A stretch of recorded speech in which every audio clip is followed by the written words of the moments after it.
To economy and public policy daily current affairs series. That's going to be very important here. Daily current affair analysis. The first news is coming from RBI.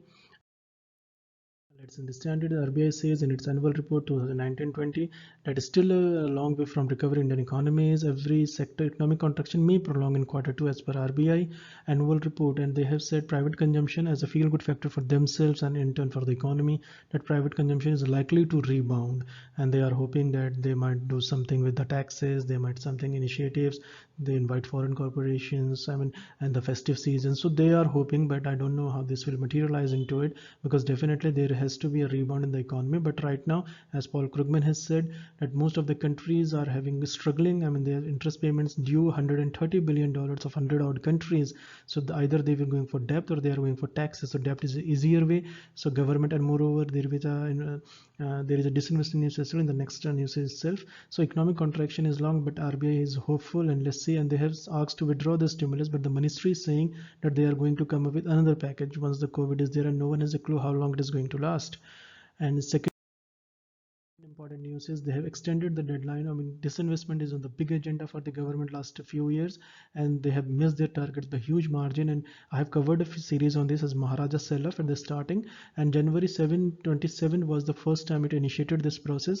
As Ministry for State over Civil Aviation, Hardeep Singh Puri ji has been very active in this, but nothing has materialized so far, and they have given it a 4-term extension till October 30 now. But corporate is not interested. I have told how the players are there, what is the deal with Tata, and how the things are going to shape up in that sector, what are the air employees objections. So I've covered that in detail, but this is the right news is not, it is a 4th extension for putting in bids, but so far no bids has came. So, and another news is that two-wheelers merit GST rate revision. Right now it is 28%, but due to auto industry's demand for lowering the tax rate so that there can be at least a sell-off in the festive season for two-wheelers or four-wheelers, but this time the two-wheelers is 28% use. So Nirmala Sitharaman ji has said that they are going to look into it, and moreover I will be covering a detailed feature on GST council, the state, this and how the finance minister asks them to borrow from RBI and look elsewhere. So how the things are getting more complicated on the economic front. So I'm going to cover a detailed feature on this. The next news is, and moreover they have given some relaxation on hotel tourism with certain conditions on. And Sebi higher float plan for IBC firm faces hurdles. So this is again important news. The government has tried to ease it, but it is not materializing. And moreover, the next news will be the bank frauds over 1 lakh surge 159%. Actually, it is 1,85,000 crores. It's a frauds, and the cases has surged 28% jump.